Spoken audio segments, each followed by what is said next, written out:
The American Freedom Radio Network proudly presents, live from Phoenix, Arizona, The Truth Denied Talk Radio with host Roxy Lopez. Join us here for topics you won't hear on mainstream news, such as chemtrails, GMOs, Morgellons disease, and much more. Humanity is 7 billion strong. We are the majority.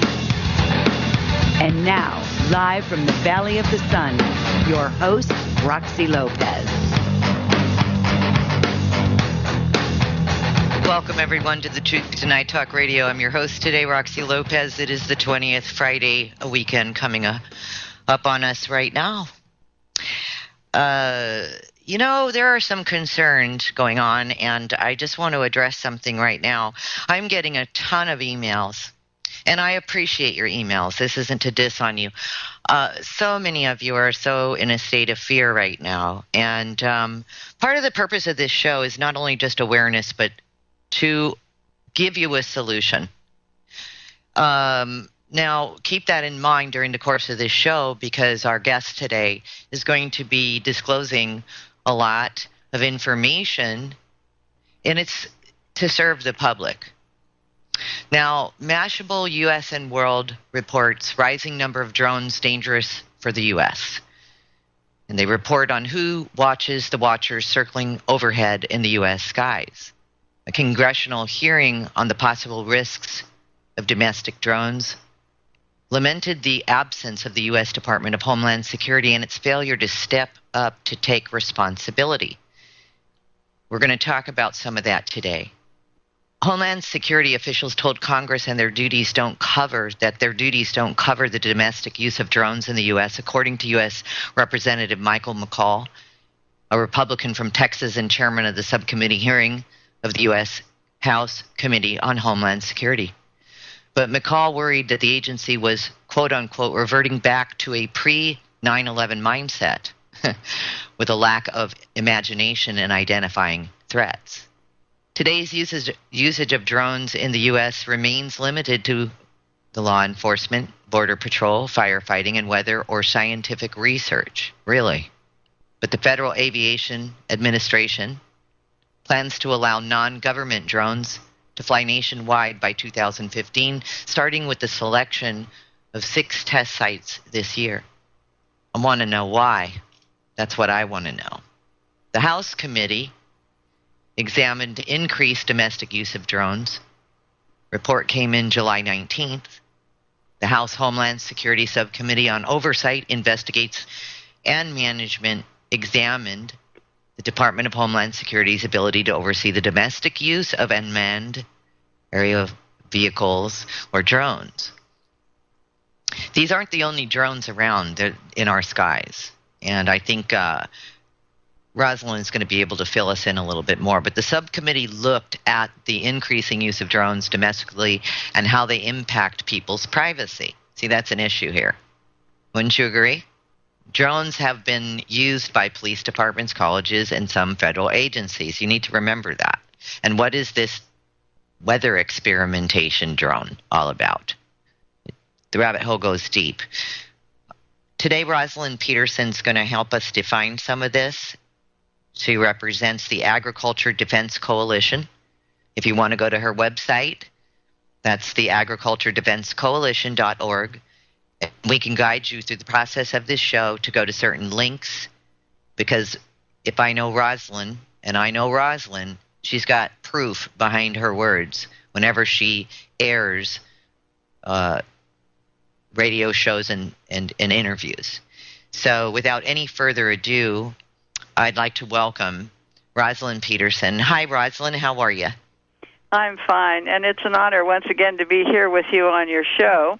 And I really, I want to really let your audience know that your voice has been very important in getting the message out on a lot of really important topics that people should know about.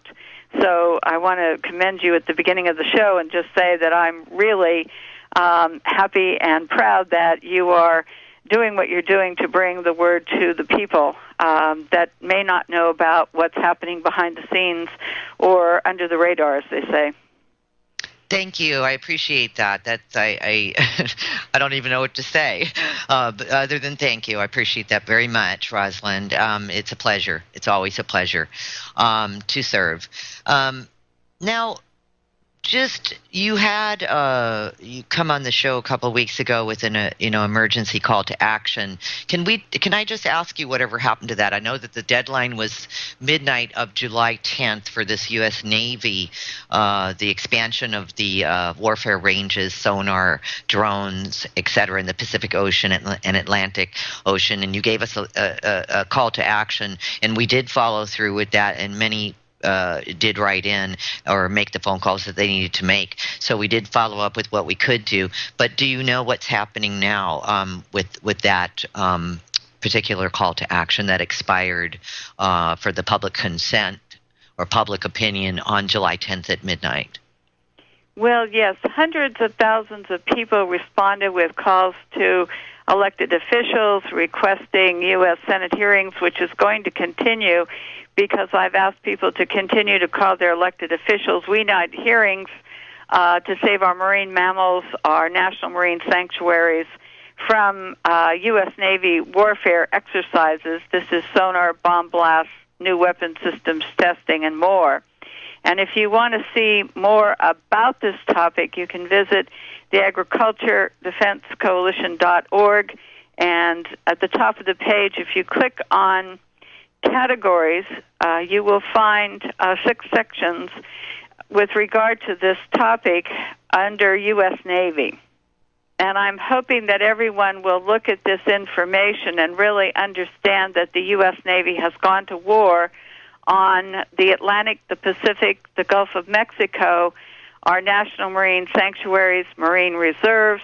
They've gone to war on coral reefs. They've gone to war on marine mammals, 11.7 million of them or more, fish, breeding habitats, biologically sensitive areas, and this is all live warfare testing. In other words, for the next 5 years, the Navy intends on massive shock and awe operations in every single coastal region, as well as Hawaii, the Marianas Islands, islands in the Atlantic as well.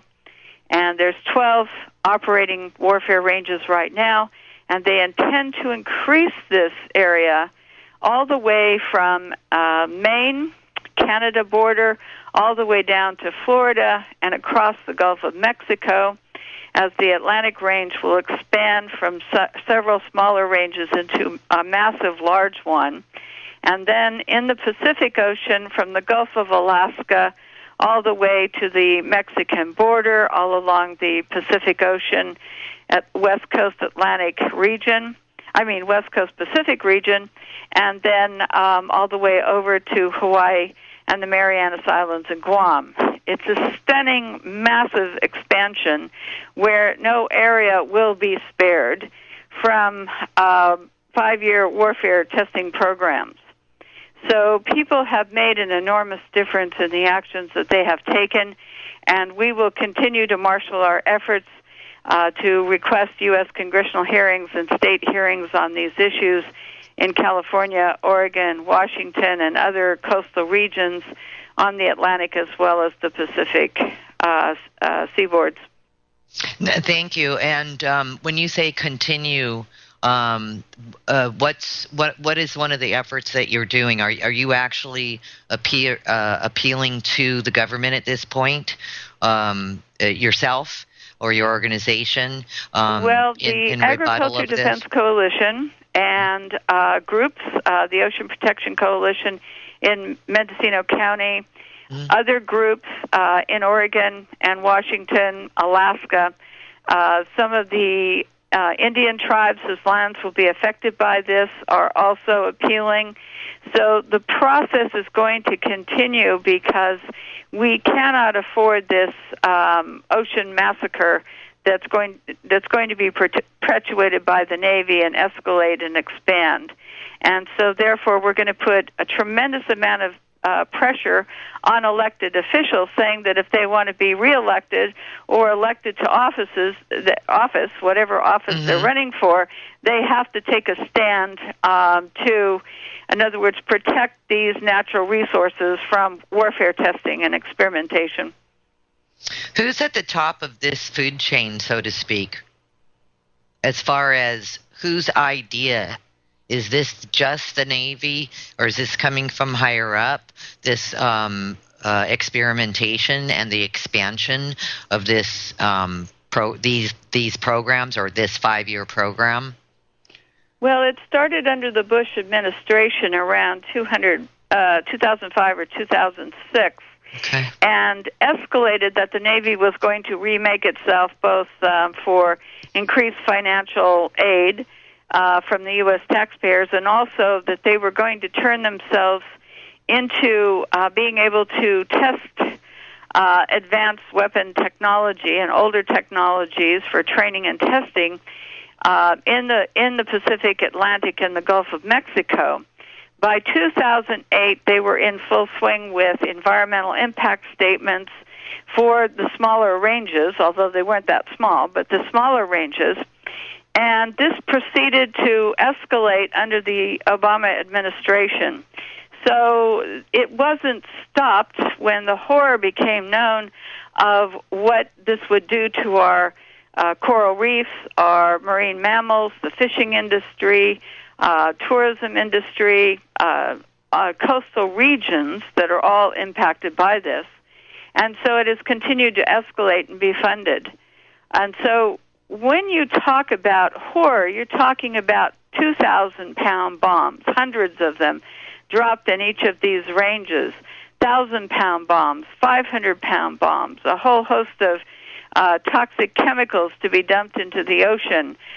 You're talking about sonar use. You're talking about missile exercises, electromagnetic weapons testing, drone warfare testing over land. The Navy has a drone range, for example, in Oregon called the Boardman Range, and they want to expand that range to do warfare testing. And it's already in operation. I mean, it isn't like they want to just start. The Boardman Range has been in operation as a drone testing site for a long time.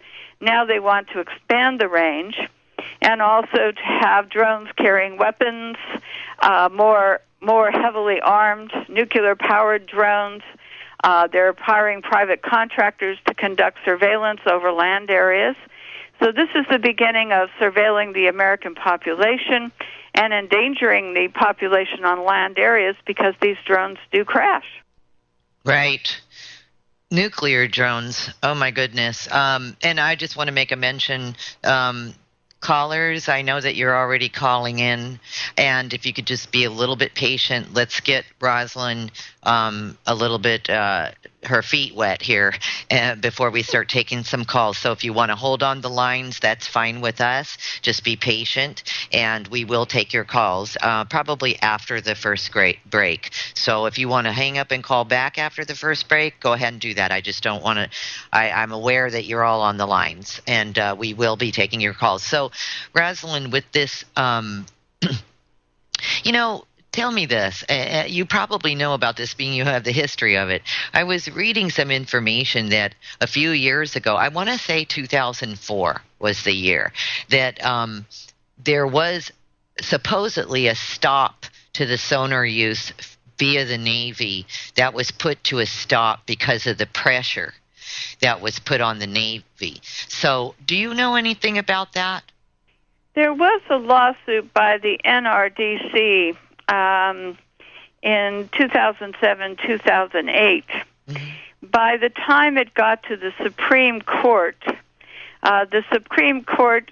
made things worse and allowed the Navy to go ahead and conduct its warfare testing. They restricted low-frequency sonar, but the problem is that the weapon systems have expanded to such a range of noise and sound and radar and electromagnetic and all of these other types of noise and sounds and light in the oceans that the impact is tremendous. And then the Navy has picked up on these sonar arrays and different types of sonar activity. So the Navy actually hasn't stopped. They may have limited low-frequency sonar, but we know that mid-range and high-frequency sonar is continuing full speed ahead. Okay, that's good to know. And then as far as, obviously, the Navy isn't really publicizing any of this, so what I'd like to know is, and I'm sure the audience would be intrigued, how did you get a hold of the information? Can you walk us down that path? Oh, certainly. Thank you. In February 2009, inadvertently, a person that I don't communicate with very often sent me an email out of the blue about some other issue, and contained in that email was just a brief note saying, well, I guess there isn't anything we can do about the Navy testing off the Mendocino, where I live, Oregon and Washington coast. So I read his email, and I wrote back. I said, "What are you talking about? What does this mean?" I said, "What testing?" I said, "I don't know anything about it." I said, "What information do you have?" So very quickly, he rounded up an environmental impact statement and someone I could talk to by the phone. So then I discovered that I was within 1 day of filing. There was a final environmental impact statement. They were allowing people to express their public opinion on the environmental impact statement draft, and I had to file by the next day at midnight. So all that night, I stayed up all night reading online 1,000 pages of an EIS to figure out what the heck the Navy was doing so I could file a public comment. The next day, after I filed my public comment, then what I did is started to contact other people and write an article and begin to talk about this issue. I called people in several states. I sent out emails to everyone I knew, and I started to say, what is this? What's going on? Why weren't we notified? Letters to my Congressman Thompson. Rosalind, could you do me a favor? We're going to go to a break right now, so let's continue exactly what you're on right now. We're going to go to a break. When we get back, Rosalind's going to continue to expand on this idea. You're listening to the True Tonight Talk Radio. I'm Roxy Lopez. We'll be right back. Welcome to the world's meeting place. American. It's practically narcotics. Freedom. Oh, yes. I like very much. Radio. You're an American institution. American Freedom Radio. We were just getting into the public comment that Rosalind was explaining about in reaction to the environmental impact statement. And Rosalind, I'm sorry we lost you right at the break. Oh, that's okay. We'll just keep rolling. You know, we always have plan A, B, C, and D, so we just keep rolling. Sorry about that, though. Oh, that's okay. And you couldn't hear me. We were going to a break, and I was saying, Rosalind, and you kept talking, and I was like, oh, my God, she can't hear me. So we'll just cruise. If you can't hear me, just let me know. Okay. Cool. What I wanted to say, just to finish, is that due to the Oregon senators, the Washington senators, and U.S. Congressman Mike Thompson in California, we were able to delay the U.S. Navy implementation in Northern California, Oregon, Washington, and Idaho for almost 2 years. So when the public gets active and starts to really work hard, they can make a tremendous difference in impacting those in Washington, D.C. And one of the things that I want everyone to know is that your voice is important and that it does make a difference when they start to get lots of letters, telephone calls, and all of your elected officials running for office this year, they're very susceptible to reading letters to the editor about various issues. And I can tell you that even more than in off years, when there's an election year, they're going to be paying attention to those letters and trying to head them off or contact constituents that write because they know that this could become a hot issue. So I encourage everyone to take action because they want your vote, and you're not going to vote if the Navy's going to destroy the habitat and 11.7 million marine mammals with their warfare testing. Right, and I agree with you. When they start getting, especially in an election year, heat from the public, and the public has to take responsibility to keep pounding them, because then it becomes, well, it's all a game in a way, if you ask me. But regardless, that's just my personal opinion. Can we focus then for just a moment? What will the public be doing? What does the public do? Who do they write to? Is there one central place that everyone can write to? People seem to get all caught up in trying to find their local this and local that. And is there a more central place that people can just write their emails and letters and make a phone call to? Yes. They're elected officials. There's a toll-free number, to Washington, D.C. It's 1-866-22-00044.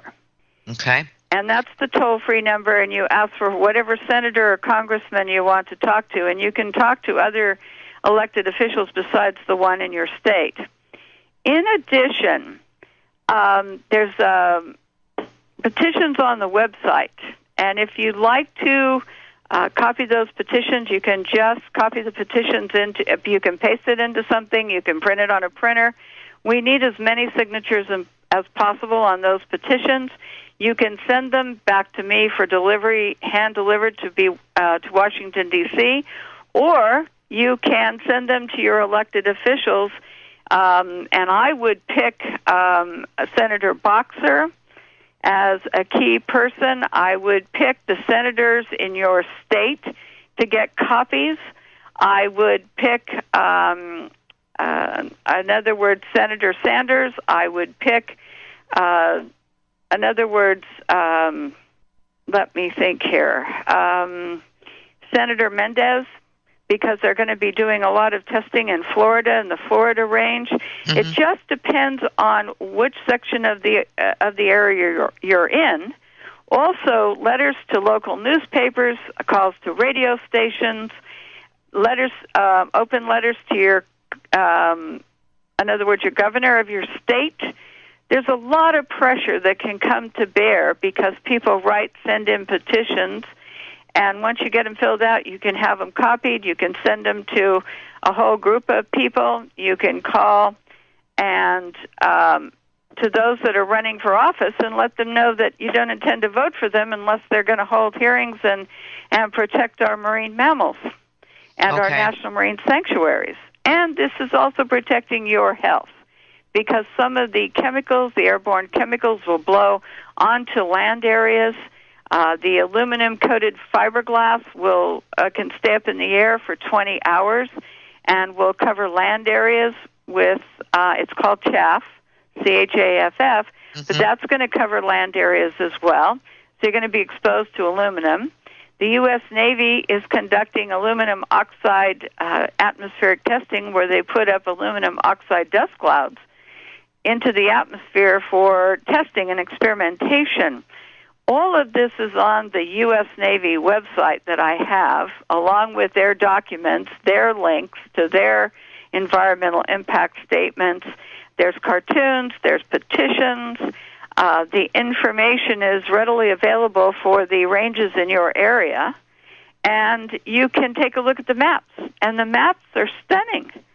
Copy the maps. The maps are available on PDF file. You can copy the maps, and you can highlight the maps and send them off to people that want to run for election and say, how come you're going to allow this to happen? So the more pressure we put on news media, the more pressure. I mean, if we sit back and do nothing, then the collective voice says, oh, this is okay, we're not going to object. And it will continue. And that's where we have to, pick up and say no. But I know that there's a lot of issues that are important to people. Right. And I'm encouraging everyone, pick one and do an hour a week or, any little time that you have, because I'm going to tell you that if you join us and do an hour a week and everyone does that, that's a tremendous amount of people that are taking action or informing others about what's going on. And I agree with you, and thanks for saying that, because this is more precise for those who are listening, to give a real clear and concise action that every individual can take. And I agree with you as well that there are many, many, many issues. I mean, we're bombarded with them. So pick an issue and stick with it and go after it. And, time is of the essence. We are in an election year, so get the letters out, get those petitions out, whatever anybody can do effectively. And what you're, encouraging, and it's very hopeful, is that your voice does make a difference. The pressure does make a difference. I do like the idea, we have also had many calls to actions with local newspapers, local media, mainstream media, and the governor in our own state. And all I can say is that, unfortunately, they turned a deaf ear to it, but perhaps we just didn't have enough people going after it. And wouldn't you say that one of the most important things about this as well is to continue to be persistent, like don't give up? It's like having rocks in a hubcap. They're very annoying until you get rid of the rocks in the hubcap. And if they think you won't go away, or if you say, I don't intend to vote for Congressman, whatever his name is or her name, I don't intend to vote for somebody because they're not going to protect our marine mammals, and you give a little definition of what's going on, This is going to have a repercussion in your area, because you have to say your vote is not for sale. And if you're not going to vote in, those things that I think are really, truly important, whatever it is, I mean, it's going to shake them up, because they know that people read the newspapers. And it doesn't hurt if you educate your newsmen and walk in with packets of information. I don't mean beliefs and opinions. Hand them the stuff and say, here's the real document. Here's the cover of the EIS and Environmental Impact Statement, and the link where you can find it. And write a little brief paragraph or borrow whatever I've written on the website. All of you can borrow it. It's fine. And send it in and say, look, we want you to stand up. And if they don't stand up and they ignore you, they're gonna come to town hall meetings. They're going to want your vote, and what are you going to say? You're going to sit there and say nothing, or are you going to stand up and make the point and give them the documentation so they can see it for themselves and educate them? They don't all know, especially those running for office. Right.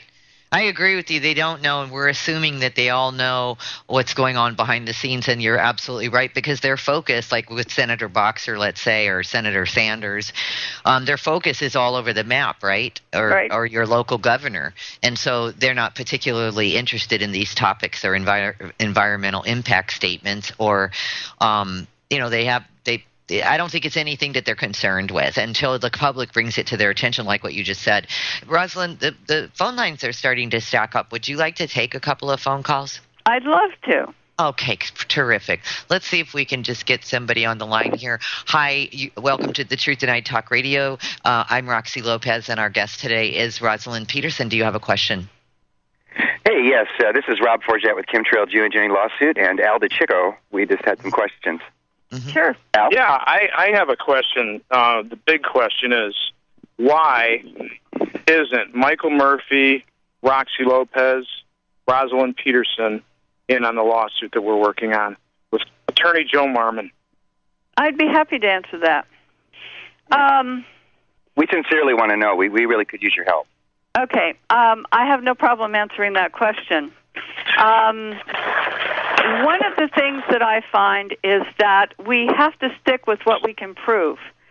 We have to stay away from opinions and beliefs. And if we go to sue someone, we have to have enough rock-solid evidence that is so tight to make a case so that we don't lose the case, and that we have many, many people, in other words, experts in various fields, to testify on our behalf. This means university professors. This means people that can come and back up our statements, back up the studies where we can prove that the jets, for example, reduce the amount of direct sunlight reaching the Earth. They change the climate. If we've done this. And so what happens is Excuse me, when I see, though, answering the that question. we are talking about suing who? In other words, I find that the direct proof to link up who's doing what, and also I can tell you that in 10 years of research, other than aluminum-coated fiberglass chaff releases by the U.S. military, I have no proof whatsoever that the jets are releasing anything but jet fuel emissions. Now, I can prove that the rocket programs in the United States are releasing trimethyl aluminum, aluminum oxide, barium. I can prove the rocket programs in the United States are just coating us with toxic chemicals all the time. And these programs are listed at NASA, NOAA, the U.S. Air Force, the U.S. Navy. I mean, there's tests going on all the time. The U.S. Navy CARE program is a prime example. So I can prove, I have so many documents, I couldn't even put them all on the Internet, even if I tried, because there's Pentagon reports. There's all kinds of reports dating back 20, 30 years. When it comes to proving what the jets are releasing, I don't have the documentation, and I don't have a single study. I don't have a single solitary verifiable evidence that the jets are releasing anything except military releases of aluminum-coated fiberglass by military aircraft. So there's our legal team has that information now. For me, in putting my name or associating myself with something where I can't back it up. Now, if anybody has direct proof, they've got university studies, if you've got documents, government documents, if you've got reports, then that makes a big difference. But right now, after 10 years of research, I can't do it. Our legal team has that information and has even submitted letters of demand information to all the entities that you noted and the DOD. Yes, but you put them up to, the letters of demand carry the word chemtrail. The word chemtrail has no definition in U.S. military lexicon that I could find other than what is written as opinions and beliefs, but that they report that the word chemtrail is defined as an Internet hoax, a conspiracy theory, or a hoax. To get the military to come out and actually define that word other than a hoax has not been possible, and no one has succeeded so far. So when you put a demand letter about chemtrails, they're just going to come back and tell you that it's a hoax. And I'm afraid that this is going to be problematic. In addition to that, the reason that I'm not going to personally go into any lawsuit at this time is that I have sued the state of California and the county of Contra Costa in a huge lawsuit several years ago about putting 2,4-D dichlorophenoxyacetic acid in the source of our drinking water that impacts 300,000 residents in Contra Costa County, California. The thought about going through 4 years and realizing that we filed too late. The program was already a program by the time that I knew about it and read about it in the newspaper, meant that we didn't lose on the merits of the case. We lost the case merely because we'd filed too late. Rosalind, we're going to a break. Everybody hold on. Caller, if you want to stay on the line, I'll just mute you through the break and we'll bring you back on. Where you're listening to the Truth Tonight Talk Radio. I'm Roxy Lopez. Our guest today is Rosalind Peterson. Rosalind, you were just talking about, the effective ways. And as promised, I'll let the caller back onto the air if you needed to ask any more questions, or Rosalind, if you needed to finish your statement. I have a question. Really quickly, I have a question because I don't think we need an endless answer. It sounds like excuses to me. We must do something right now. People are dying.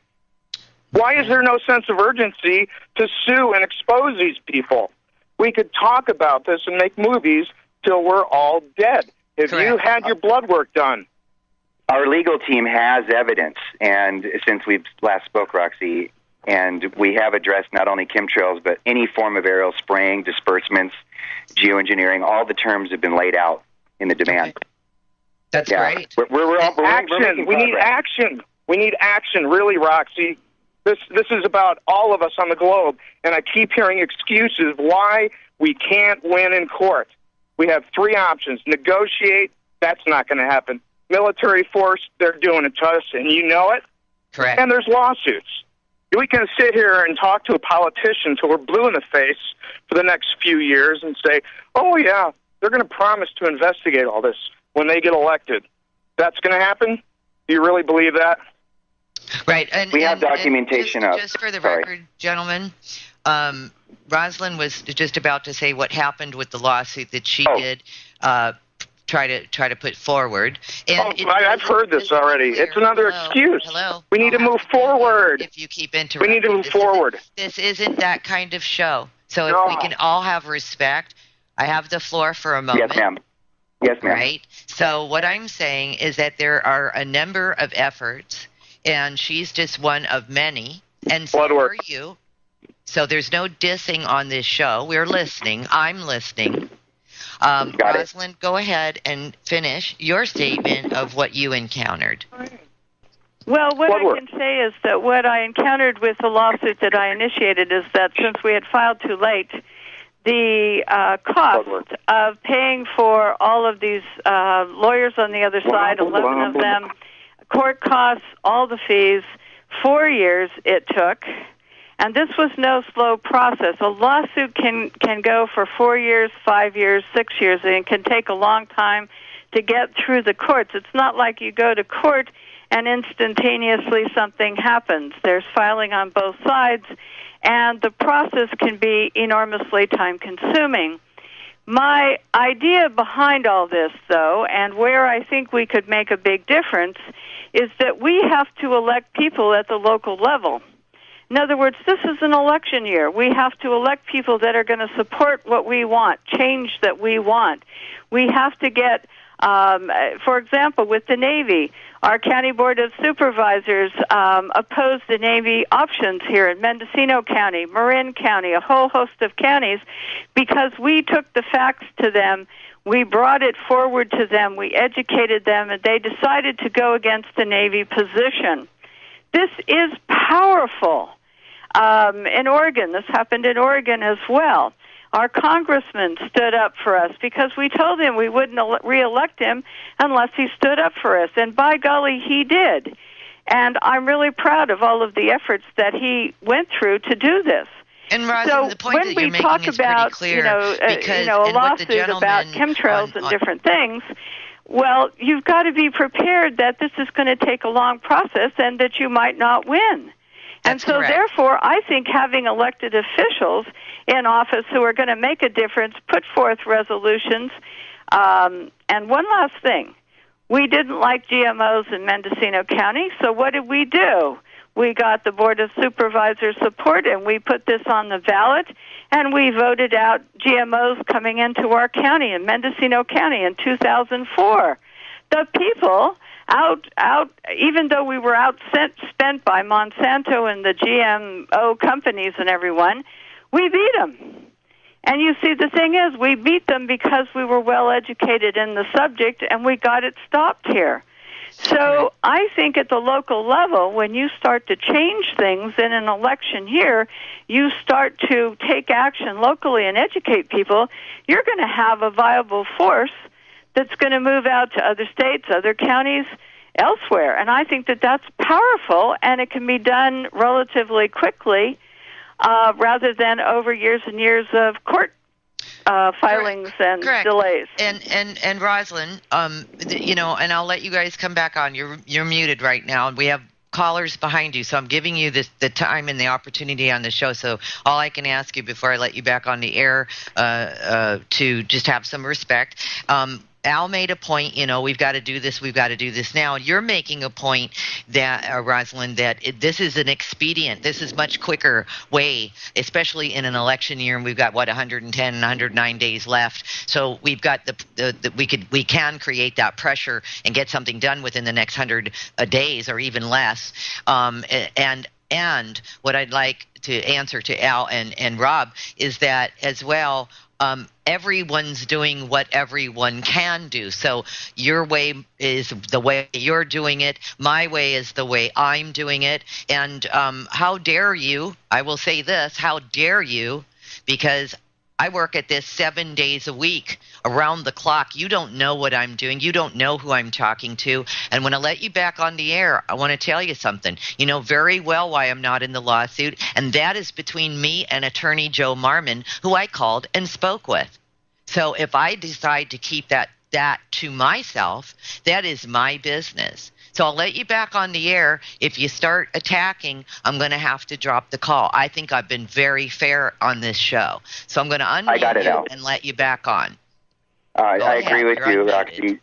I agree with you, Roxy. We're all doing work, all of us, you, Al, myself, and it almost seems like every waking moment. I get it. And I agree with Rosalind. She's absolutely correct in that's more expeditious. It's faster. But wouldn't it be neat to couple the suit in the background as a looming threat to these guys that we're all serious? What if we could do all of these things, Well, that's a good question, and Rosalind's been at this a lot longer than all of us have. What do you think about that? I'm sure. Coupling a lawsuit, Rosalind. Do you have any comments about that? I think a lot of people want to know. Thank you. I think that there's a lot of fronts that everyone can work on, and everyone has to choose those fronts.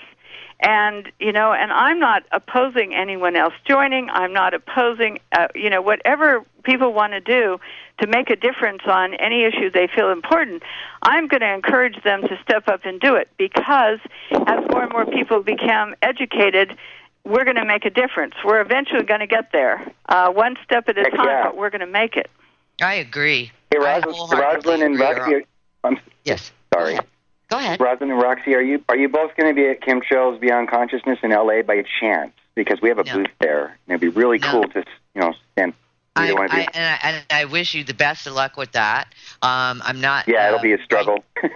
I'm not going to be there. As a matter of fact, I have several places that I've been asked to speak at across the country. I don't want to get into that right now. This isn't about me, but no problem. That I can't even make it to. So there's quite a few things that we're on. We're expanding. We're doing TV shows now. So my whole thing is media. Get the message out. And as you know, I cover over 100 and something topics other than chemtrails, which is all absolutely related. So you're only one woman. I have no idea. I don't know, Rosalind. You're not gonna. Are you gonna be there? No, guys, thank you for your time. We don't want to take up your airtime. Go ahead. Family matters, and I won't be able to attend. Right. Thank you. Thank you for calling. We really appreciate it. We have another caller on the line, and let's see, Sid from Kentucky. Welcome to the show, Sid. Do you have a question? I do, Roxy, and hi to your guest. Here's my question. This show is called Truth Denied, so I'd like to keep it on that level if I could. We have, you were just talking with the last caller about court cases, but we have a judiciary, both on the local level and on the national level, that is working under a color of law. They don't even care about what the law says anymore. They make up their own rules. We have a Senate and a House, both locally and nationally, that is in it for the money. You mentioned Barbara Boxer and Bernie Sanders. Oh my God, are those the people we need to depend on? Really? Because if it's not about enriching themselves, we really take a secondary position in their lives.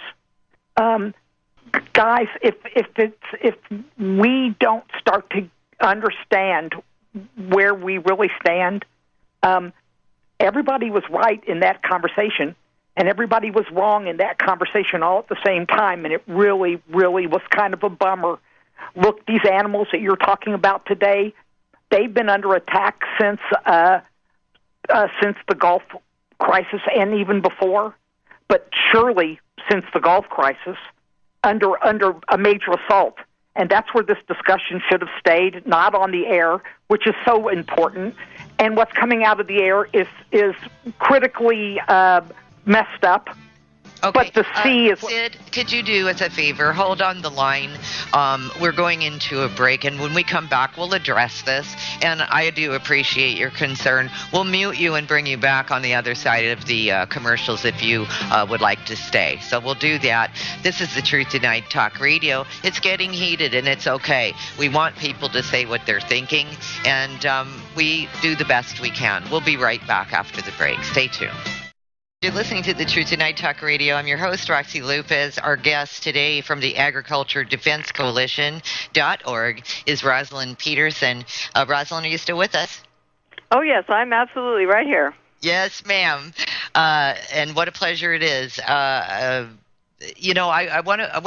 I want to say something to the listening audience because things are getting heated. I'm starting to get emails, messaging. People are getting very upset. Some people are saying they're turning their computer off because of the idea of killing 17 point whatever it is, mammals, etc. They're very concerned. It's getting them in their heart. I understand, and let me tell you something. I want to share this with our audience, and then we're going to get back on topic because we are educating on how to do different types of activism. We can't do it all. That is number one. We can't please everyone all the time. That's number two. And number three, we do what we can. And so I encourage everyone in this audience to do what you can. Nobody's asking anybody to do what they cannot do. Now, with somebody like Rosalind, why I adore and look up to Rosalind Peterson is because she is an activist with staying power. See, people, if you don't pace yourself as an activist, you will go under, and you will start turning on other activists, and you will start turning on other groups who are doing the best that they can. This is not unity. This is exactly what they want, us all fighting. What Rosalind has presented today is one course of action that worked for her or works for her and has made some changes in her county. So she is telling you what she knows. She is giving you the facts. She is giving you the documents to arm you with knowledge and giving you some ideas of where to take them. That's all Rosalind is doing, which is a lot. And that is more than most people are doing. So let's tone it down a little bit. We don't have to get angry. I'm sorry for the people who are very upset right now that we are talking about an unbelievable issue. I'm sorry that you're afraid. But we must walk through this fear collectively as a nation. What do you think, Rosalind? I agree with you 100%. And it's not that anyone has to take any particular action. You're all free to decide on your own actions and take your course of actions. And other people are not going to do the things that you may wish to do. And that's when your own feelings in your own heart has to get into it and say, there is something I can do, and to take action. And that's where it counts. Correct. And it's just, we've done the same thing on all kinds of issues. The GMOs, that's a big issue. People who are getting very ill for a number of reasons. I want to go back to something you said earlier, just, moving forward here. And I think this is great that this can encourage people and remind our citizens that we all have choices here, and people have tuned in to educate themselves. That's pretty obvious. I mean, we all know what this show is about. It brings education to the public. So, with that being said, more education here. These programs that the 5-year program and the expansion, I'm very, very interested in this. And writing our local newspapers, governor of our state, yes, the last caller got very upset and hung up, and that's okay, with Senator Boxer. I think he misunderstood something. I think, and maybe I want to clarify this for the audience and get your opinion, Rosalind. We're not asking these senators to run our lives. We're putting pressure on them to tell them that these are the issues that we want them to stand up for us. And we're going to pressure them, and through pressuring them through this, it sort of gets them a little bit more transparent in the public. Don't you agree? Oh, it is. And when I listed a few senators, like Senator Boxer, she's my senator in California, 1. 2, she's head of the Environment Committee. She's chairman. This issue would fall under her direction. But I mean, we can look at the leaders in the House, the leaders in the Senate. We can look at, it doesn't, whichever senator you want to choose or whichever House member you want to choose, that's okay, because they all need to be educated. They all need to know that there's some issues out in the world that we want them to take up. Yes. And that's the point. And the point is that they want our vote this year. That's right. It's an opportunity right now, isn't it? Sure it is. Absolutely. I mean, look at history and look at the opportunities in other elections. And people, that's the other thing I want to say, because I get a lot of emails about this as well. Here's my opinion, for whatever it's worth. This secrecy or this how do I want to say, with these programs that go on behind the scene that aren't in mainstream media and coming to the public's attention over and over, this isn't anything new. This has been going on forever and ever. This is nothing new. These tactics are nothing new. This country has always faced security breach issues. This country has always faced environmental impact from programs and testing and so forth. This country is always look back at the Vietnamese War, and those of us who are unfortunately old enough to know that, our country stood up against that war. We started to say, no more war. That Vietnamese War just wouldn't end. So don't think that all this stuff that we're talking about, geoengineering or GMOs, these are new topics, but the methodology behind this has always been the same. Would you agree, Rosalind? Oh, I absolutely agree. And some of this is not secret. In other words, if you want to know, for example, about the Navy and their environmental impact statement, there's 12 online. You can read it for every region of the United States. They're there. You can read about the Gulf of Mexico one, or you can pick any one you want. The Navy has put it online.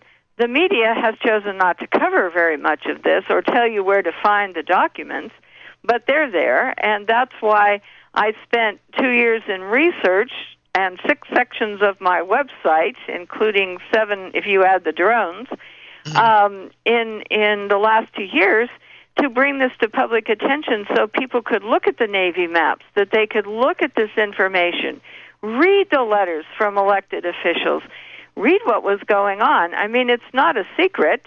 It's not hidden. Right. If it was buried, it wouldn't be on my website. Right. So the thing is, it just takes some time to do the research, and I've tried to put it there for people to be able to look at this research. Rosalind, I think what I meant was it's not highly publicized, so it's not in the front page of newspapers.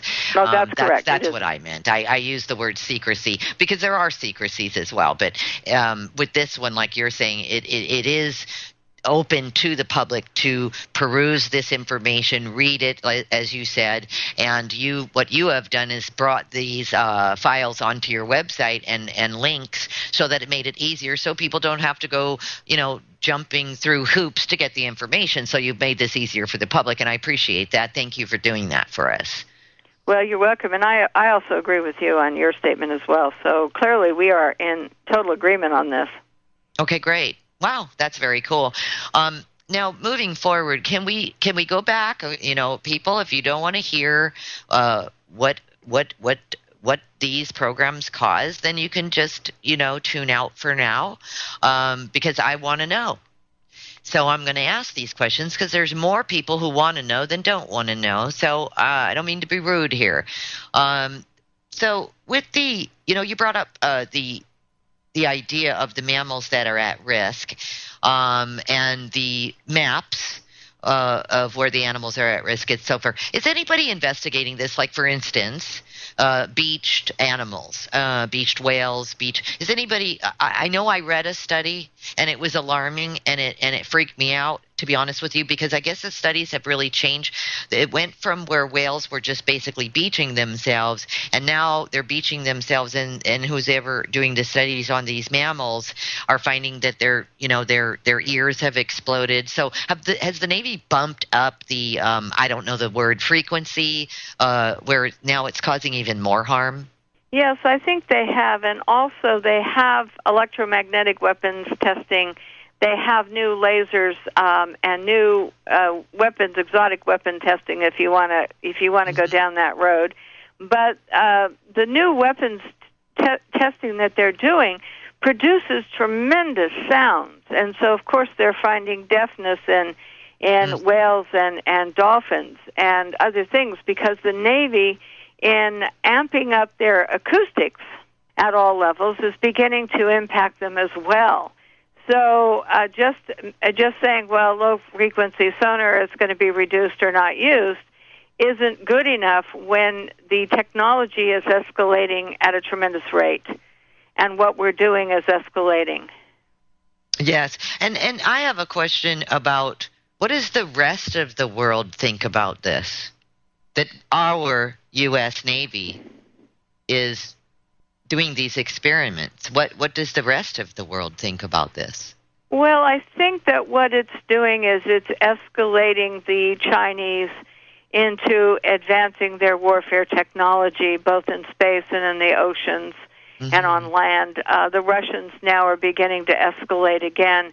And what's happening is that as these other countries see us escalating our technology and our wars and our warfare testing, it leads them to then escalate this. In other words, it's like having the Cold War again, except it's hot because the military hardware and equipment that we are using is technologically advancing all the time. So the Russians are looking at drones. The U.S. military industrial complex that produces the drones, different types of equipment, once they have supplied enough for our military to use, then it's funded through our taxpayer dollars to be sold domestically.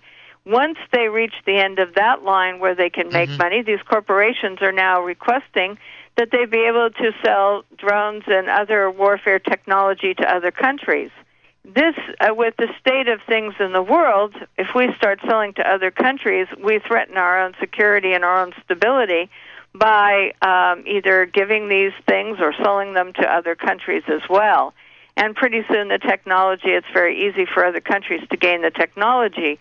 So we live in an escalating warfare, war testing, war experimentation, and everyone becomes less safe because of these practices. I understand, and that raises a couple of other questions. And you know, you don't have to comment on this. I mean, if you don't want to, I'm curious. Is this a sign that we're heading into another world war? Well, it's a sign that imperialism, United States imperialism, and the idea that we can want the overthrow of foreign countries and foreign governments and assassinate the rulers of other governments or those whom we don't like without guilt or innocence here. It begins to raise the specter of other people starting to want to fight back against us in any means that they can, and in that sense, it makes us all less safe.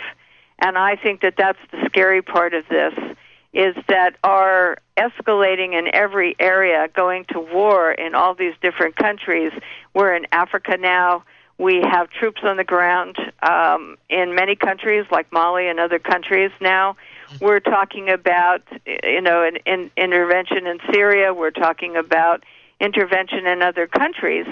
And what happens is our tax dollar is paying for this because the budgets of other countries are underwater. England, France, Italy, all the NATO countries are underwater. They don't have the funds to keep us supplied with funds for our escalating military imperialism, essentially, in my opinion.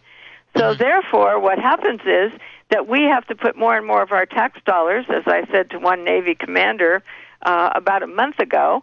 I told him, I said, one day we're going to have to call up the Navy to come and pave our roads because you're expending so much money on bombs and warfare testing that our roads are in disrepair. So I said, the next thing I'm going to do is write a letter to the head of the Navy asking them to come and pave our roads for us. What was his response? He just stood there and looked at me kind of shocked, but of course I told him exactly what I thought about a number of topics. Right. But I said, we can't. I said, why are you using live bombs for practice? I said, this is ridiculous, blowing up our oceans for practice. And I said, the cost of replacing all those weapons is tremendous. Mm-hmm. And to turn around and then have us domestically underfunded, more poor in the poorhouses and more people without jobs because all the money has to go into the military budget. And I said, I said to him, I don't care for this idea very much. And I did tell this Navy commander I gave him quite a speech at the end of a public comment session that they had for 3 hours in Mendocino County. And when I left, there was nobody there from the public because the Navy was just packing up their stuff to leave. And I talked to this commander from my heart about my grandchildren and about, in other words, that my grandchildren weren't going to live the same kind of life that I've been benefited from. And I said, and what are you going to tell your children and your grandchildren of your part in this, of destroying our oceans and our marine mammals and all the beauty that surrounds us and this bounty of wildlife and life? What are you going to tell them about your role? And you're going to show them movies, your grandchildren, and tell them that there's no more marine mammals and all of this beauty because the Navy blew it up? And I said, I'm tempted to call the Navy and have them come and pave the roads in Mendocino County because they're in awful condition, because there's no money to pave the roads. And I said to him, I said, I don't know how you're going to live with yourself. And I talked to him from the heart. And then when I left, I shook his hand and I said goodbye. And I said, I've had my opinion. I don't agree with the Navy policy. And I said, but I do expect one thing from you, that if the United States government decides to put me in jail or decides to banish me completely, or to in other words, silence my voice, I said, you took an oath to uphold the Constitution of the United States. I expect you to come and rescue me. Because I said, I should be able to speak out in this country against Navy policies of destroying the ocean and our marine mammals and, in other words, impairing human life and all these other things that are going to happen when this is in full swing. And I said, and so therefore I expect you to come and rescue me when our government decides to silence me, because I said, you took an oath to uphold the Constitution of the United States of America. And I had about 10 or 12 feet to walk to the door. I said, thank you very much. I know you're getting ready to leave. I shook his hand. And I'd only made it a couple of steps when I got a standing ovation from the entire group that was there. Which is fabulous. Rosalind, we're going to take a quick break. And hopefully when we get back, we can answer some more calls. We're speaking with Rosalind Peterson. Please stay tuned. It just goes by too fast, Rosalind. We were coming into the break, and I think the audience might have missed a little bit of what you were saying at the very end. You were having this conversation, and you got right to the part where you got a standing ovation. Can you back up about 30 seconds and say it again? Because we missed the punchline on that one. Sorry. Oh, that's okay. I'm probably long-winded anyway, but one of the things is that I told this Navy commander that, I asked him what he was going to tell his children, and I asked him, point blank, how he was going to explain, his actions in supporting this. Mm-hmm. And then I said, well, that's what I have to say from my heart. And I said, I hope you'll rescue me when the government decides that they want to silence my voice. I hope that you will uphold the Constitution and come and rescue me. And I thanked him very much for listening to me. And when I turned to walk out of the building, about 10, 12 feet or so, by the time I had taken 2 or 3 steps, I had a standing ovation from the Navy personnel that was there. And even though they may have disagreed with me or not, they really respected the fact that I stood up. I wasn't rude to them or awful, but that I was standing up for something I believed in. And I think that was appreciated. And it shows us that we can have a voice and that we can treat each other civilly and with respect, but also that we can make our points, and I think that we can make a difference. The American voice can make a difference on this issue. Thank you. And it is a matter of not even opinion at this point. I think it's a matter of perspective. And I'm in agreement with you. Otherwise, I wouldn't be doing what I'm doing right now. It would be worthless efforts to try and educate those around me and myself. I'm getting a huge education as well. I like what you're saying with the idea that, us, the citizens of the United States of America, we need to uphold the Constitution. See, we need to say, this is my right. And if we keep falling short of that and not knowing what our rights are as well and having our voice, see, then we're choosing wrong. We're choosing out of fear that, if I go out and say this, maybe I'll get arrested, or if I go into, and I do think there's a civility to it as well, and I agree with that. That we don't need to go in swearing and, toting guns and chewing tobacco and whiskey and, coming in like the mob, or whatever. I don't think that's necessary either. That's just my personal opinion. I think there is a way, and numbers matter. And I think that's what you're trying to say, Rosalind, that the more that we get involved and take back our own power in our own empowerment, our own sovereignty, if you wish, overused words, underused actions. Oh, I agree with you 100%, 1,000%, whatever it takes, because this is what's important.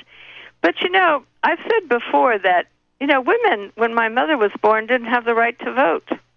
Can you imagine such a thing? I mean, it's hard concept for people now to realize that when my mother was born, she didn't have the right to vote, and in some places women couldn't own property. And it took a group of women to really go for several years to fight for the rights of you and I to vote today. We owe a great debt to those women who were willing to demonstrate, be arrested, write articles, and challenge the status quo. And don't think that men were just running around saying, yes, you should have the right to vote. We not only had to take on all the men, we had to take on even some women who didn't agree with us, who wanted to be subservient in some ways. Sure. So it shows what we can do if we mobilize ourselves and decide that this is enough. And I think women today have to rise up and say, we don't want sick kids. We don't want certain things to happen. We want to preserve, in other words, certain things. And if we stand up, and men as well, but if we stand up, I think that we're going to make a huge difference. And I like that idea. I can validate that. Recently I was at a board meeting here. I serve in the city, and I'm the chairman. And this is very interesting. In short, something hadn't been brought up for a few months, and so I reintroduced it. Long story short, someone in the group that we were dealing with, I don't want to name any names, this is private, said that he honestly didn't realize it was an issue because no one had brought it up. And I said, what do you mean no one brought it up? We brought it up in September of last year. And he said, I thought by the number of people that were here that it wasn't a big issue, and it was a public issue. It had something to do with the public, and so I reintroduced it and said, I think this is an issue, and I think and I had to tell the community, step outside of that board meeting and tell the community that this is important, and we need to show up. We need to continue to show up at these meetings because they actually. And you know what? I actually believed the man. He thought it was a non-issue anymore now because we weren't continuing and following up, you see. So I agree. You have to, we didn't get into this overnight, and we're not going to get out of it overnight, and that's not even the point. There's a process to everything. My God, life is a process. So let's hang on, and I think it's much more important to respect others all around us who have formed groups or lawsuits or this or that or movies or whatever people are doing. And just say, go for it. Let everyone, if that is your creative challenge, or that is your talent, and you want to join forces with other people or volunteer in your local government, whether it be an environmental group, to a organic garden, whatever it is, we are just specifically talking today about this issue, and this issue needs to be addressed. So anybody that's listening, if you want to get involved, you do need to go over to the Agriculture Defense Coalition.org. And by the way, Rosalind, I'll do what I always do. I'll put this together in a format and put together some information for people so that when they go and read the article and listen to the video, there will be a lot of information so that they can go your way. Now, Rosalind, we have another caller, so why don't we go ahead and take it? Sure. Okay, great. And I'm sorry for the callers that did hang up already, but you can call back. Dan, welcome to the show. Thank you for calling. Do you have a question for Rosalind Peterson? Yes, I do, Roxy.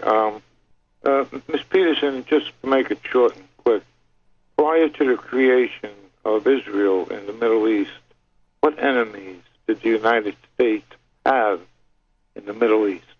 I didn't hear the question, Roxy. Could you translate for me? He was saying prior to what, Dan? Prior to the creation of Israel, 46, 47. 1947? Right. Prior to the creation of Israel, he's saying. Who was the United States enemy? What enemies did the United States have in the Middle East? What enemies did the United States have in the Middle East? He's saying prior to 1947, when Israel got their, it became Israel. What enemies did the U.S. have in the Middle East? Is the question. That's a good question, and I'm going to have to bake off on an answer to that because I'd have to go back and take a look at that time. I know we've been engaged with the Shah of Iran for a long, long time. And there's many changes in the government of Iran that we were involved in one way or another. But I'd have to go back and really take a look because that's a little bit far back in my history, and I'd have to do a little research on that. I don't think there's no research to be had. I think you just put me off on a question because I believe you're part of the complete conspiracy. Also, anybody can. Miss Lopez says this. She was part of the 60s. I was too proud of it, very proud of it. And with the technology that they have now, Tesla's technology, we don't stand a chance. You're talking about, who is controlling the country? Who? Ms. Lopez, I respect for you, but you said about our own organic gardens. We're not allowed to have organic gardens. Where are you calling from? I'm calling from New Jersey, but I'm talking about the United States. Sure we are. I have one. No, they put a mother of two. That's not true. We are allowed to have organic gardens. I have one, and I've also got a piece of land here in Arizona set up through the city that we're going to start organic everything. We're doing organic growing. We're going to be doing organic compost. It's taken a couple of years, but I don't know where you're coming off by telling me that I can't. That it's illegal for us to have organic gardens. That's not true, Dan. I can't quote it. I don't have it in front of me. Okay, but that's not a true statement. Do you have any other questions for Rosalind Peterson? Because I don't think she can hear you. They put a mother of two in jail for 97 days because she refused to stop growing her own garden. Okay, Rosalind, he's saying, Dan, hold on. Dan, Rosalind, first of all, can you hear anything this man is saying? Just vaguely, about one every third word, barely. Okay, he's talking about now, he's asking who's controlling all of this. He feels that the technology is way too advanced and that humans don't have a chance. I think that's more the point. He got off into a woman who was arrested for 97 days, a woman with two small children for growing organic gardens. I'm not going to go there because I don't have the story. I'll tell you right where I read it. I can't validate it. But hold on, Dan. Hold on just a moment, please. Let's go to the first question. Who's controlling everything? All right, let's give Rosalind an opportunity to answer that question. So he's asking who's controlling everything. And I think he means when he says everything, worldwide. Well, various factions want to control various parts of the food supply chain. the GMO countries want to control the type of foods we eat and to make us dependent on them for even growing crops. I have an organic garden myself, so I know that I haven't been arrested here in Mendocino County for having an organic garden, nor has anybody else that I know of. So I can't say in any particular kind of a case that, in other words, I can't answer that question because on a case-by-case basis you'd have to look at it. Well, I read it in the American Sovereign Bulletin. It was a Senate Bill 500 something, another. It was a Monsanto-backed bill. But I read this in the Sovereign Bulletin, the American Sovereign Bulletin, where it is absolutely illegal for you to sell even what you, to grow or sell your own. This is not true. Land. There are farmers markets all over the United States. There's one within 5 miles of my home, and they sell organic foods, and some of them even sell foods that aren't organic. You know, they haven't gone through the system to get their food labeled organically. They're not certified, and they sell their goods too. And we all trade goods. So this is you're bringing up something. You're using a blanket cause, Dan. I don't mean to be rude to you, and I'm not. This isn't meant to be rude whatsoever. You're bringing up a great point. I want to know where this woman would, because you're using a blanket cause and saying it is illegal in this country to grow organic gardens, and that is not a true statement. Well, I read it. Then the American Sovereign newspaper, Kelly. You know what I want you to do, Dan? I will do something. I'm going to follow up on that. Will you send the Truth Denied? Dan, I'm giving you some homework to do. Okay, hon? Go ahead. Send me an email at thetruthDenied.com. Give me that. Send me that article, and I will call that tabloid and ask them where they got their information from, and we'll solve that issue right now. Okay? And that's what about I'm my first question? Let me have my first question answered first. The question was answered, Dan, and I'm going to have to let you go. We've got a lot of people here. About our enemies in the Middle East prior to Israel? Dan, we did not have an answer for that.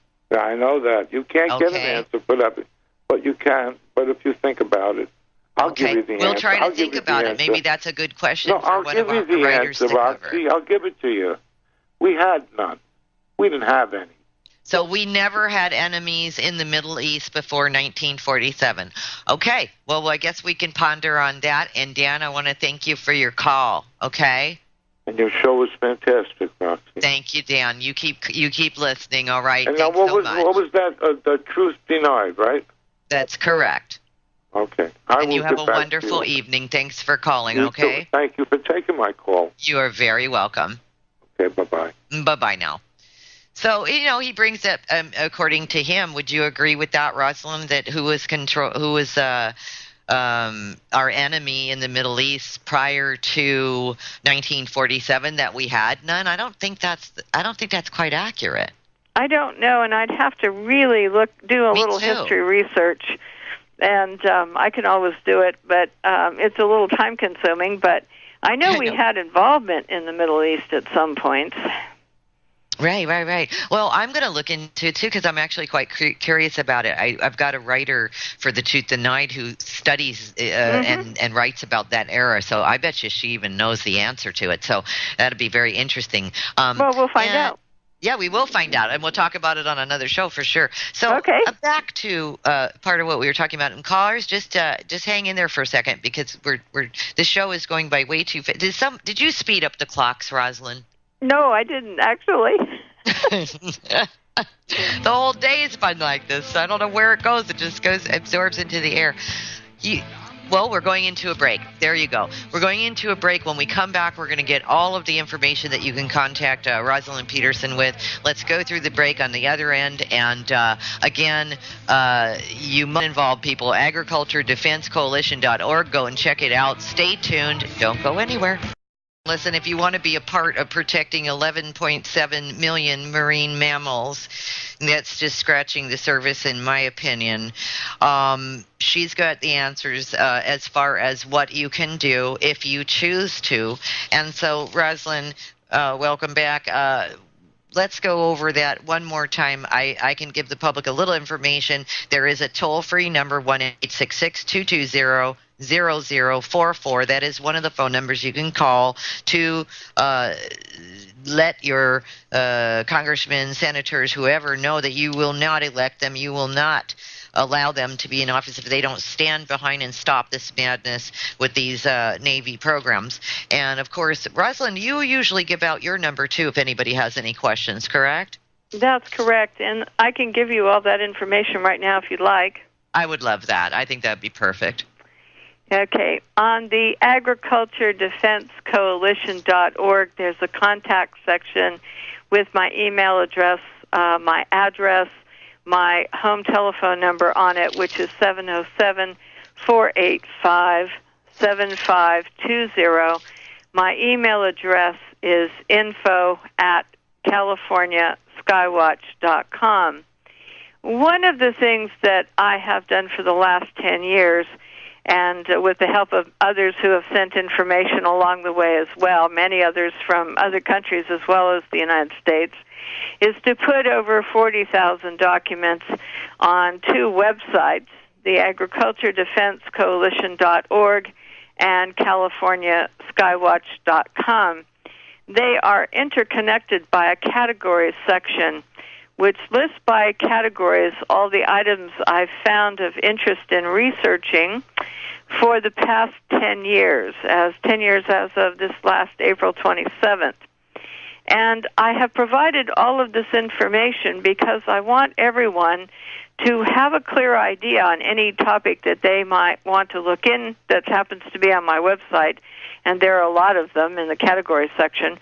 But I wanted people to have the information, to be able to read for themselves, to be able to pick and choose among a variety of subjects and to take action, whether it's the Navy or weather modification or geoengineering or any of the topics. I have put up government documents, university studies, all of my research, which I have made available to anyone who wants to look at it.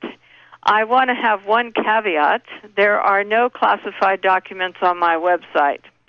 So you will not find classified documents, but you will find a tremendous amount of Pentagon reports, military reports, U.S. Navy, Army, Air Force reports, environmental impact statements. You will find NOAA, NASA studies, university studies, research from all over the world. It's never ending. I can't even keep track of myself, all of the information on my website anymore. Only if someone asks me, I do know by category where to look for it. So I hope that this will help your audience and help anyone who's interested in, whether you're interested in a lawsuit, whether you're interested in taking action at the local level. I even have under Mendocino County, California, I even have the voters passed our GMO ban here, and I have the whole text that we voted upon when we held our election here in Mendocino County in 2004. So there's lots of information on lots of subjects and what other people are doing in other areas as well. And the best thing we can do is learn that we all have varying talents. Just as you have talents that are different than mine or different than others that are working on these issues, we can pool our talents, but we have to realize that we all have different ways of arriving at a solution, and we have to not beat each other up because we're all going in the same direction. We have to learn to work together, but we have to realize that different people have different interests and they have different abilities. And some people are good at movies, some people are good at lawsuits, some people are lawyers, some people are doctors. And we have to accept that their area of expertise and their method of thinking and working might be different than ours, but we can decide that we want to join and to, or not join, or to work with people that we think we're compatible with working with.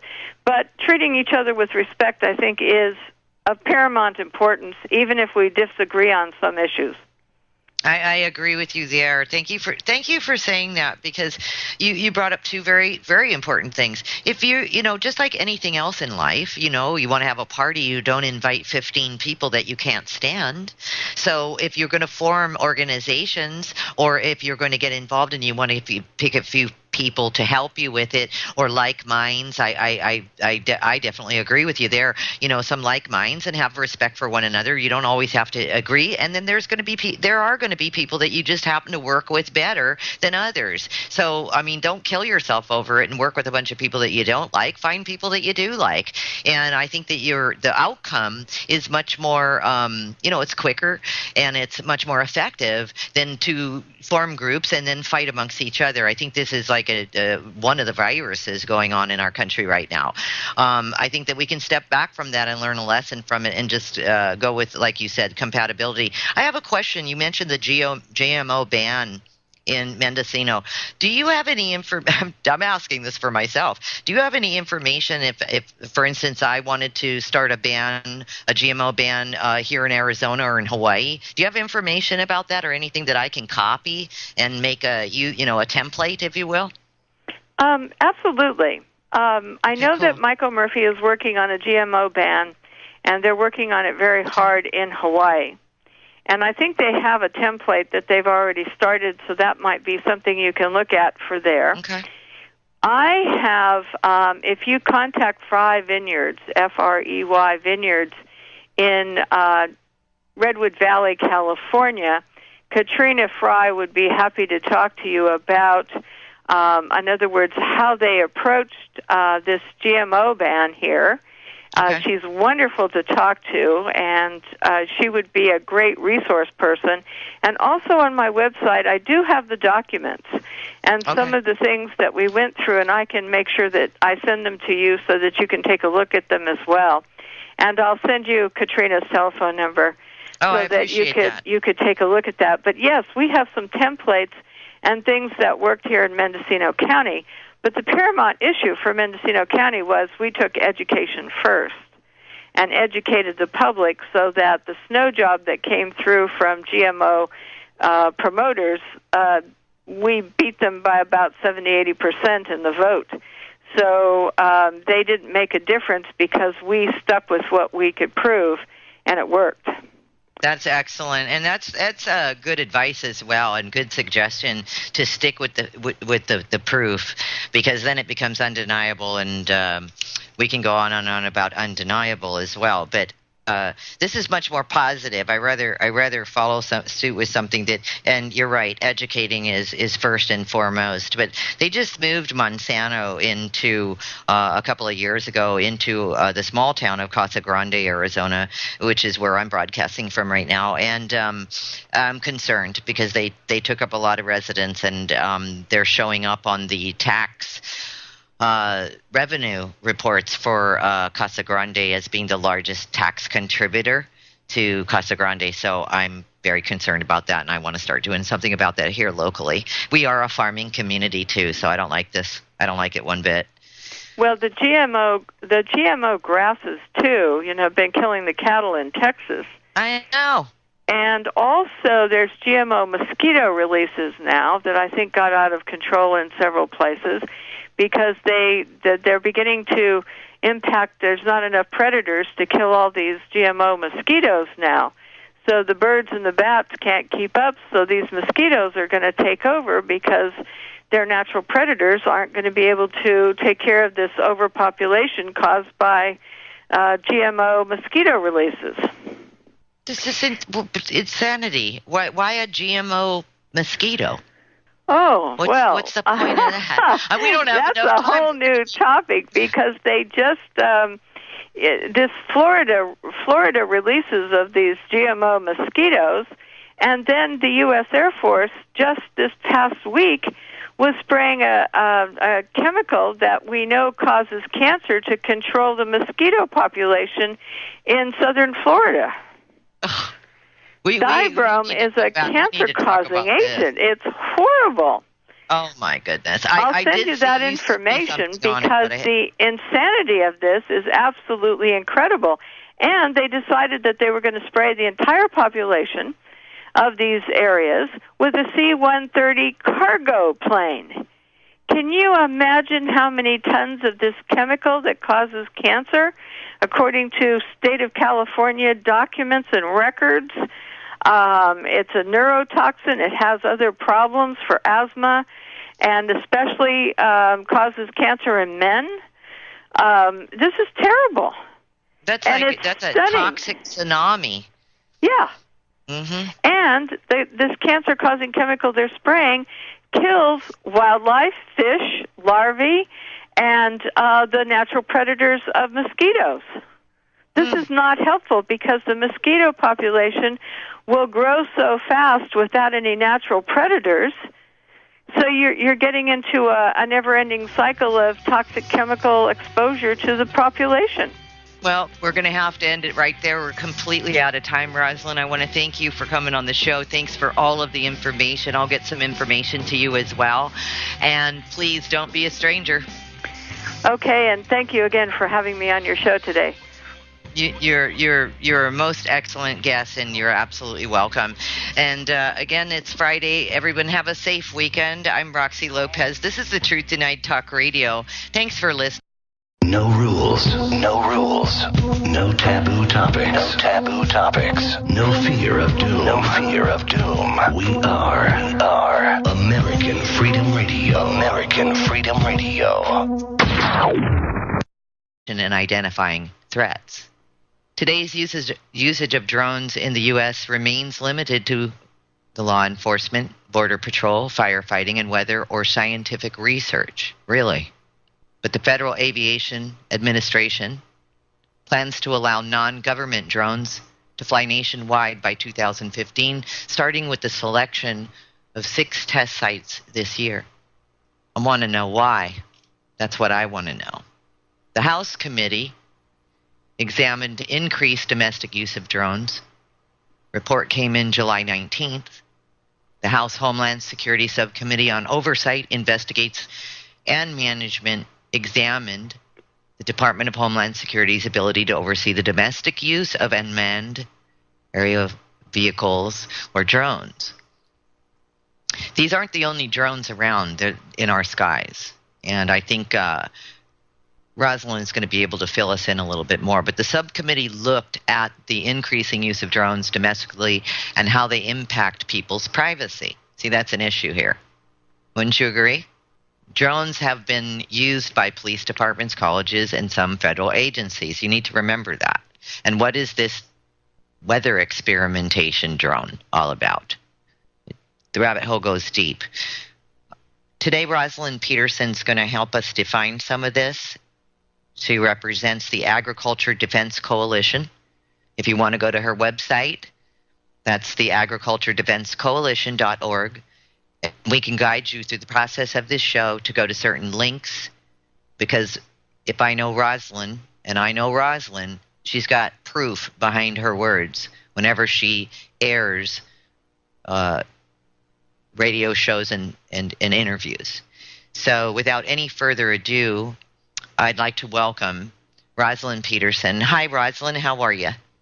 I'm fine, and it's an honor once again to be here with you on your show. And I really, I want to really let your audience know that your voice has been very important in getting the message out on a lot of really important topics that people should know about. So I want to commend you at the beginning of the show and just say that I'm really happy and proud that you are doing what you're doing to bring the word to the people that may not know about what's happening behind the scenes or under the radar, as they say. Thank you. I appreciate that. That's I don't even know what to say, but other than thank you. I appreciate that very much, Rosalind. It's a pleasure. It's always a pleasure to serve. Now, just you had you come on the show a couple of weeks ago with an emergency call to action.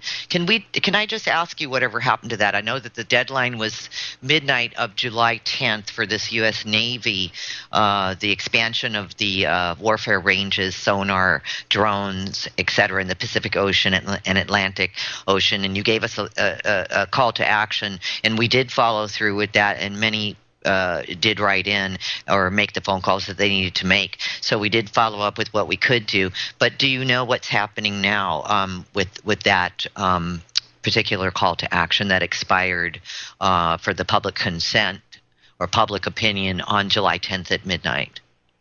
Well, yes, hundreds of thousands of people responded with calls to elected officials requesting U.S. Senate hearings, which is going to continue because I've asked people to continue to call their elected officials. We need hearings to save our marine mammals, our national marine sanctuaries from U.S. Navy warfare exercises. This is sonar, bomb blasts, new weapon systems testing, and more. And if you want to see more about this topic, you can visit the agriculturedefensecoalition.org. And at the top of the page, if you click on categories, you will find 6 sections with regard to this topic under U.S. Navy. And I'm hoping that everyone will look at this information and really understand that the U.S. Navy has gone to war on the Atlantic, the Pacific, the Gulf of Mexico, our national marine sanctuaries, marine reserves. They've gone to war on coral reefs. They've gone to war on marine mammals, 11.7 million of them or more, fish, breeding habitats, biologically sensitive areas. And this is all live warfare testing. In other words, for the next 5 years, the Navy office, whatever office they're running for, they have to take a stand to, in other words, protect these natural resources from warfare testing and experimentation. Who's at the top of this food chain, so to speak, as far as whose idea? Is this just the Navy, or is this coming from higher up, this experimentation and the expansion of this these programs, or this 5-year program? Well, it started under the Bush administration around 2005 or 2006, and escalated that the Navy was going to remake itself both for increased financial aid from the U.S. taxpayers, and also that they were going to turn themselves into being able to test advanced weapon technology and older technologies for training and testing in the Pacific, Atlantic, and the Gulf of Mexico. By 2008, they were in full swing with environmental impact statements for the smaller ranges, although they weren't that small, but the smaller ranges. And this proceeded to escalate under the Obama administration. So it wasn't stopped when the horror became known of what this would do to our coral reefs, our marine mammals, the fishing industry, tourism industry, coastal regions that are all impacted by this. And so it has continued to escalate and be funded. And so when you talk about horror, you're talking about 2,000-pound bombs, hundreds of them dropped in each of these ranges, 1,000-pound bombs, 500-pound bombs, a whole host of toxic chemicals to be dumped into the ocean. You're talking about sonar use. You're talking about missile exercises, electromagnetic weapons testing, drone warfare testing over land. The Navy has a drone range, for example, in Oregon called the Boardman Range, and they want to expand that range to do warfare testing. And it's already in operation. I mean, it isn't like they want to just start. The Boardman Range has been in operation as a drone test.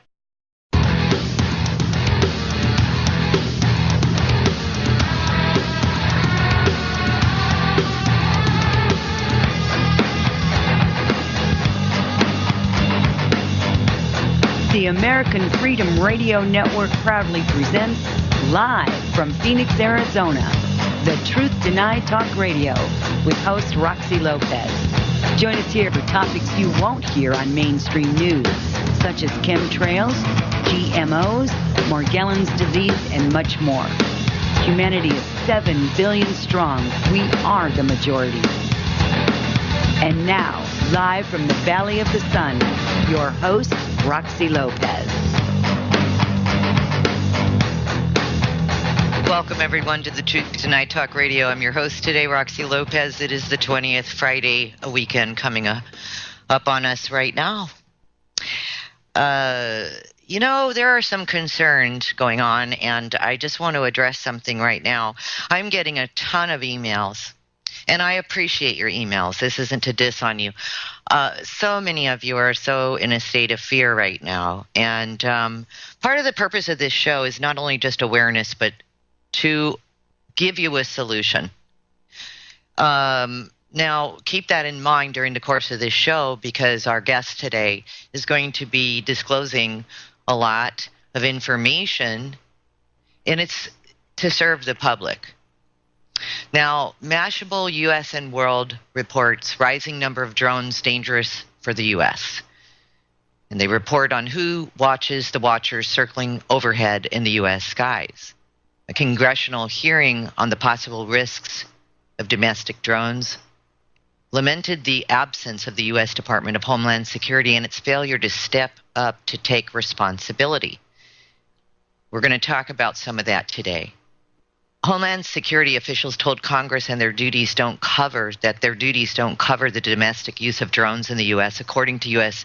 Representative Michael McCall, a Republican from Texas and chairman of the subcommittee hearing of the U.S.